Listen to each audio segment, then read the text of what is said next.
हृदयी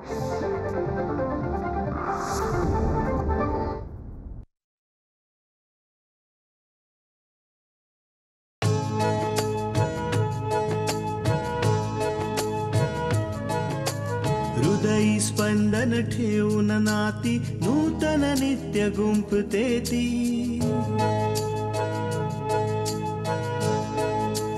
हो हृदयी स्पंदन ठेवून नाती नूतन नित्य गुंफते ती. अंगणाची किरणे होऊन घरटे स्वर्णिम करते ती.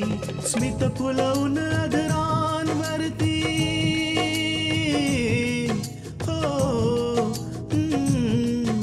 स्मित फुलवून अधरांवरती वेदनेत सुख देते ती. लेक वहिनी आई होऊन जीवन आभा होते ती. सुकन्या सुकन्या सुकन्या आमच्या कन्या.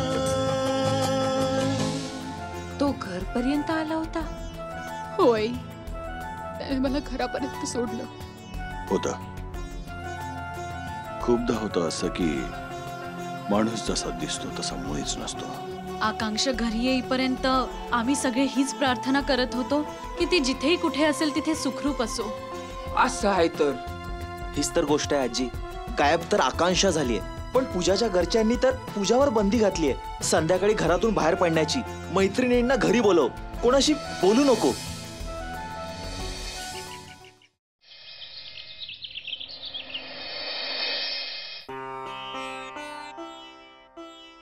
तृष्णा, पूजा कुठे गेलीये? येतच असेल. जरा फोन लाव तिला. हा.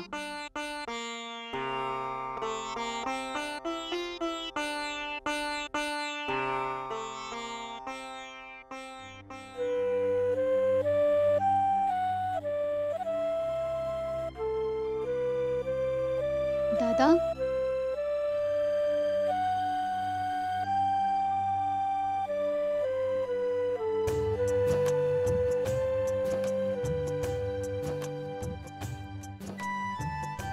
पूजा, आलीस तू? तृष्णा तर तुलाच कॉल करणार होती. आम्ही कधीपासून तुझी वाट बघतोय.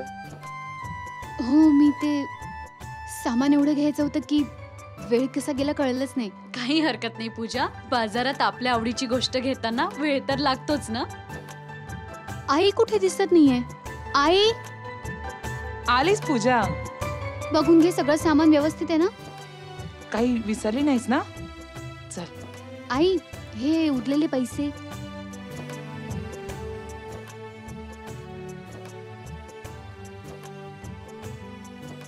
वहिनी,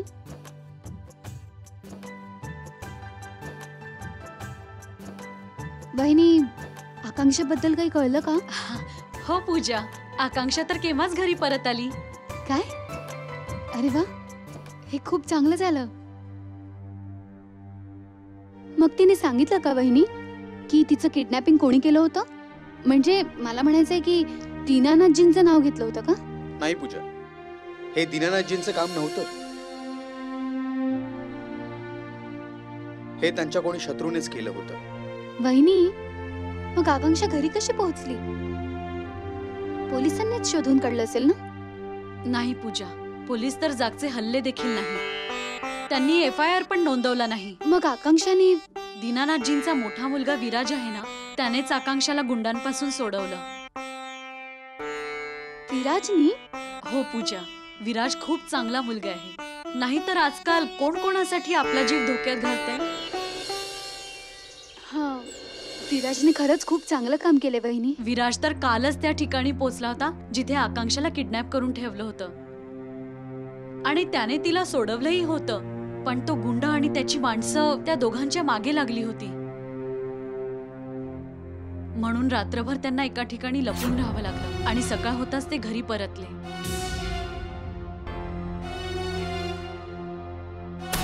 विराज तर आमच्यासाठी देवासारखाच आहे. त्याने आकांक्षाला गुंडांपासून सोडवलं. त्याचे हे उपकार आम्ही जन्मभर नाही विसरणार. जेव्हा स्वतःच्या बहिणीची वेळ आलीये तर तो दीनानाथचा मुलगा विराज देव झाला, तो गुंड देव झाला. आणि माझ्या बाबतीत तो साधा सरळ शिकलेला विशाल गुंड होतो. बा, दीनानाथजींचं कुटुंब आमच्या तोला मोलाचं नाहीये. किती स्वार्थी नाही वहिनी, स्वतःसाठी एक आणि दुसऱ्यांसाठी वेगळंच.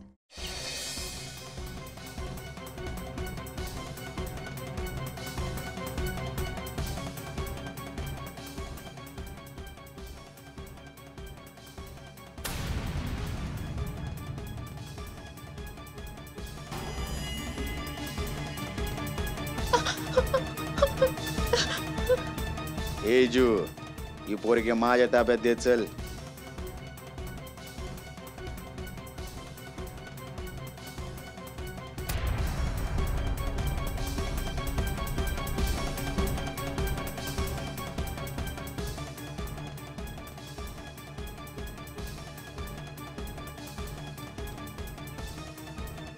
दिनानाथ शेटला काय वाटलं की पैशांच्या जोरावर पार्टीकडून तिकीट घेतील?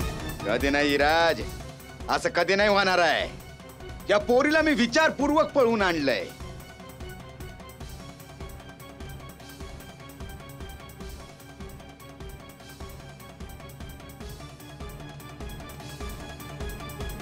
छतर आकांक्षा, चाल लवकर इथून.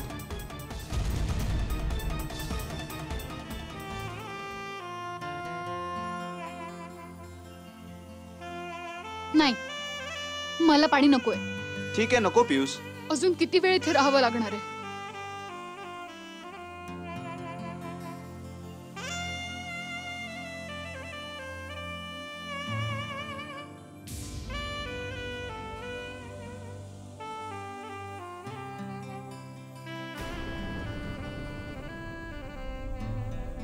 मला कुणाचीच भीती वाटत नाही.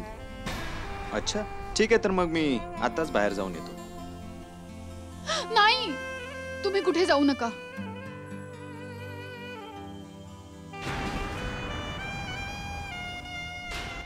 सुकन्या आमच्या कन्या.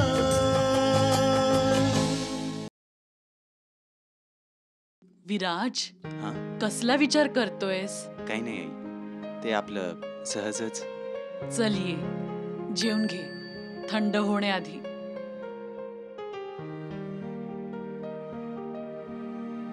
तू खरंच खूप चांगली आहेस आई. जर तू नसतीस तर माझं काय झालं असतं माहित नाही. काय झालं? आज इतकं इमोशनल होतोयस? सगळं ठीक आहे ना? हो आई, सगळं ठीक आहे. आई, जेव्हापासून मी आकांक्षाला घरी सोडलंय ना, तेव्हापासून मला खूप छान वाटतंय. विराज, आकांक्षाला कोणी किडनॅप केलं होतं? तुझ्या बाबांनी तर नाही ना? नाही आई, आधी मलाही तसंच वाटलं होतं की आकांक्षाला बाबांनी किडनॅप करवलं होतं, पण नाही. आकांक्षाला त्या लाखांनी किडनॅप केलं होतं. लाखांने? पण तो तर तुझ्या बाबांच्या पार्टी मधला माणूस आहे ना? हो आई, बाबांना बदनाम करण्यासाठी आणि त्यांना पार्टीकडून तिकीट न मिळावं यासाठी लाखांनी तिला किडनॅप केलं होतं. आणि त्याला हे चांगलं माहित होतं आकांक्षा बाबांच्या विरोधात आहे ते, आणि तिच्या या अशा प्रकारे गायब होण्याने बाबांचं नाव खराब झालं असतं. म्हणूनच त्याने आकांक्षाला किडनॅप केलं. पण आकांक्षा तर खूप घाबरली असेल ना?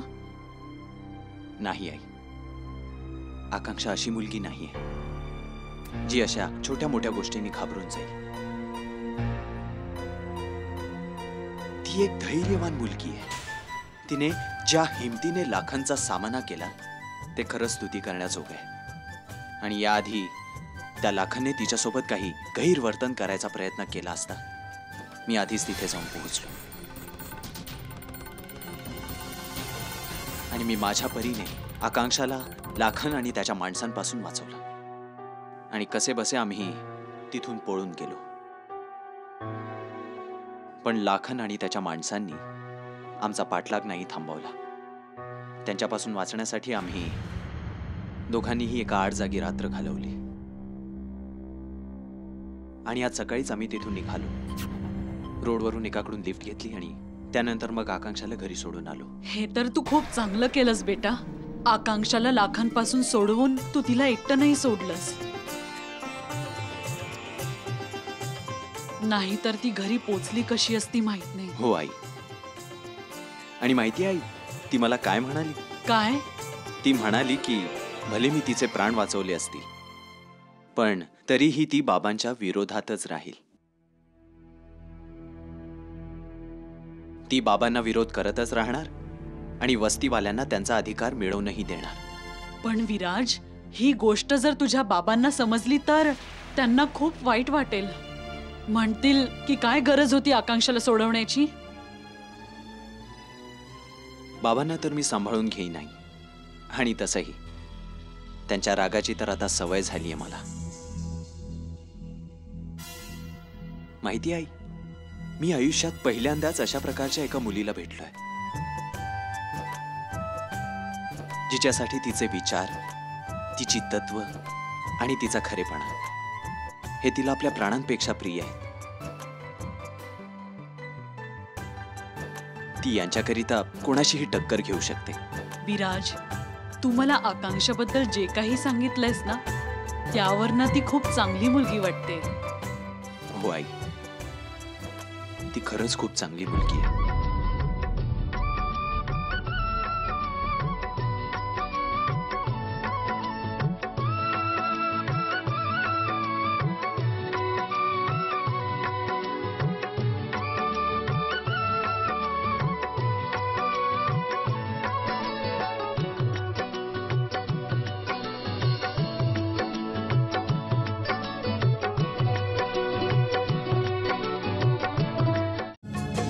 सुकन्या आमच्या कन्या.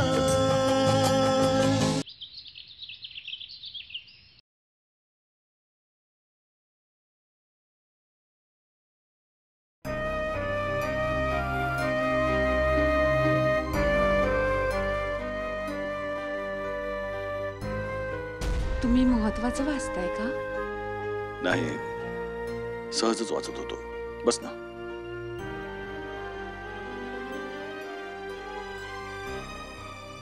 ऐका ना, माहित नाही का पण माझं मन नाही मानत आहे की आकांक्षाला हे काम करायला द्यावं. का? तुम्ही विचारताय का म्हणून? जेव्हा आकांक्षाला पळवलं होतं तेव्हा माहितीये ना आपली काय अवस्था झाली होती. कुणीही आपल्याला कसली मदत करायला तयार नव्हतं. किती एकटे आणि असहाय्य झालो होतो आपण. आणि आज आता आकांक्षा परत आली आहे तर तुम्ही तिला तेच काम करायची परवानगी देताय. हे बघ पार्वती, आकांक्षाला काम करायचं आहे की नाही करायचं आहे हे ती स्वतःच ठरवेल. तरी आपण एकदा तिला नक्कीच विचारू. नाही आकांक्षाचे बाबा, मला नाही पटत हे. मुलं भले कितीही मोठी होऊ देत, आई वडिलांच्या नजरेत ती कायमच लहान असतात. आणि जर ती अशा एखाद्या मार्गावर चालत असतील की त्या मार्गावर धोका आहे तर त्यांना थांबवायलाच हवं. म्हणून मला वाटतं की आपण आकांक्षाला थांबवायला हवं. आणि तसंही आता आपल्याला तिचं लग्न करायचंय ना, मग आपण एखादं चांगलं घर बघून तिचं लग्न करून देऊ. मलाही वाटतं की तू बरोबर बोलतेस. मी एकदा तरी तिच्याशी नक्की बोलेन. तुम्ही फक्त बोलायचं नाहीये, तुम्ही तिला ठणकावून सांगा. एकदा का तिचं लग्न झालं, तिच्या संसारात मन रमलं की मग तिचा एकटेपणा आपोआप दूर होईल. हो पार्वती, आकांक्षाच्या आयुष्यातला हा एकटेपणा बघून मलाही खूप वाईट वाटतं. असं वाटतं की ती तिचा भूतकाळ विसरण्यासाठी या सगळ्या गोष्टींमध्ये स्वतःला गुंतून घेते.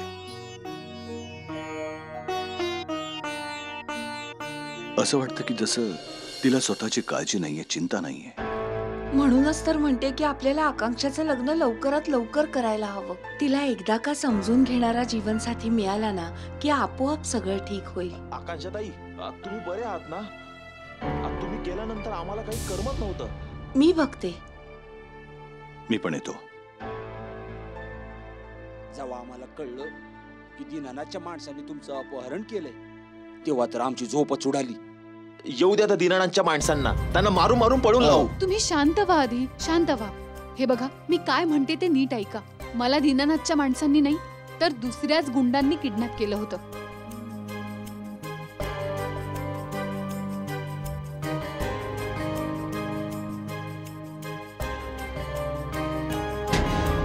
सुकन्या आमच्या कन्या.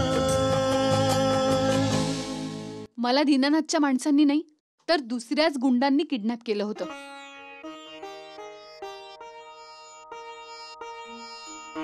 हे काय म्हणताय दीदी तुम्ही? मी खरं बोलते राधे, कारण मलाही आधी असंच वाटलं होतं की हे काम दीनानाथजींचं आहे.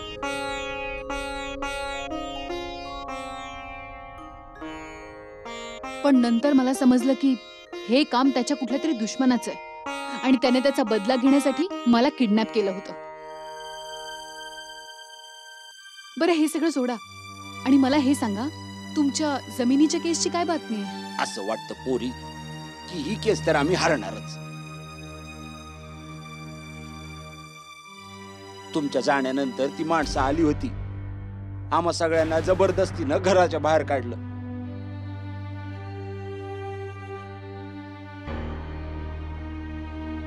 आणि आता तर त्यांनी बिल्डिंग बनवायचं सामान पण आणायला सुरुवात केली. नाही, तुम्ही चिंता करू नका. मी असं अजिबात होऊ देणार नाही. आपण कोर्टाच्या निर्णयाची वाट बघूयात. आणि जर निर्णय आपल्या बाजूने लागला तर त्या दीनानाथनी कितीही मोठी बिल्डिंग बांधली तरी नुकसान त्याचंच होणार. त्याला ती जमीन रिकामी करावीच लागेल, कारण विजय नेहमी सत्याचाच होतो.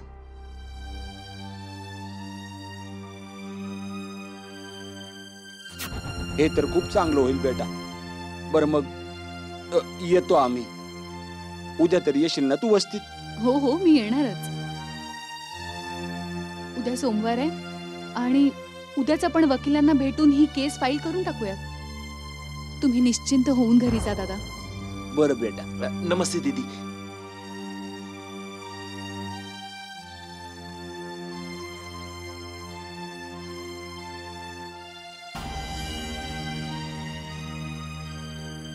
आकांक्षा, आत्ता कुठे तू या धक्क्यातनं सावरायला लागलीयस आणि आल्या आल्या पुन्हा तेच काम सुरू केलंस?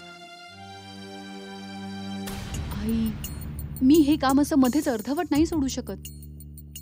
तू बघितलं नाहीस, या सगळ्यांनाच माझा किती आधार वाटतोय आई. पण आकांक्षा, आमचं काय होईल? जेव्हा तुझ्या बाबतीतली ही बातमी कानावर आली तेव्हा माहितीये आमचं काय झालं होतं. तुझे बाबा अगदी वेड्यासारखे इकडे तिकडे भटकत होते. न जाणो कितींदा मी त्या देवापुढे पदर पसरला असेल तुझ्या रक्षणासाठी. किती वेळा तुझ्या आजींनी स्वतःचे अश्रू लपवून मला धीर दिला होता. आता आणखीन नाही. पुन्हा हे सगळं सहन करायची ताकद नाहीये माझ्यात. मी समजू शकते आई, पण एकदा तू वस्तीवाल्यांचा विचार करून बघ. ते किती आशेने आले होते आपल्याकडे. त्यांच्या कुटुंबाने न जाणो किती नवसायास केले असतील. आई, जर आपण त्यांची मदत करू शकत असलो, त्यांचं सुख त्यांना परत मिळवून देऊ शकत असलो, तर आपल्याला हे काम नक्कीच करायला हवं. हो पार्वती, आकांक्षा एकदम बरोबर बोलते. आकांक्षाला त्यांची मदत नक्कीच करायला हवी. तू पाहिलं नाहीस किती लोकांचे आशीर्वाद आकांक्षाच्या मागे आहेत ते. आणि जेव्हा एवढ्या लोकांचे आशीर्वाद पाठीशी असतात तेव्हा कोणी कितीही प्रयत्न करो, वाईट नाही होऊ शकत.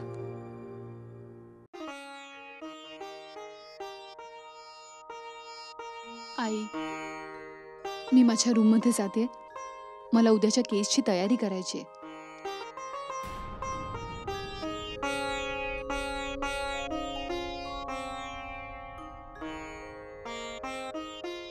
पार्वती, तू मुळीच काळजी करू नकोस. मला आपल्या आकांक्षावर पूर्ण विश्वास आहे.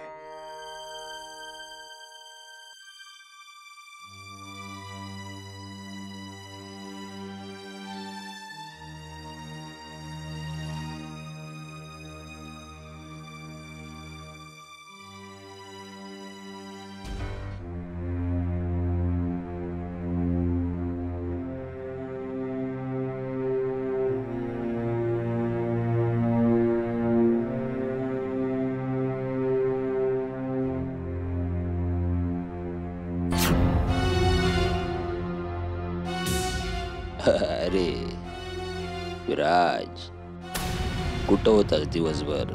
आम्हाला भेटायला पण नाही आला. बाबा मी तुम्हाला भेटायला आलो होतो पण तुम्ही बाहेर गेला होतात. ते जाऊ दे. आकांक्षाचं काय झालं? बाबा मी तिला सोडवून तिच्या घरी पोहोचवला.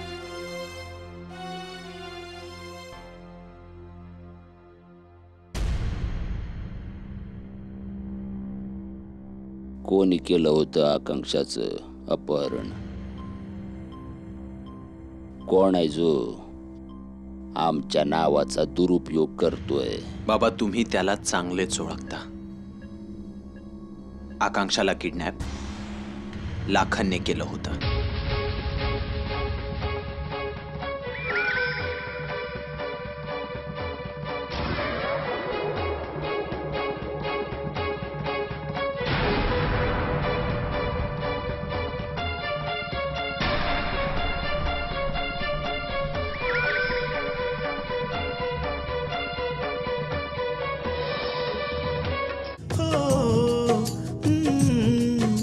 स्मित फुलवून आदरांवरती वेदनेत सुख देते ती लेक वहिनी आई होऊन जीवन आभा होते ती सुकन्या सुकन्या सुकन्या आमच्या कन्या.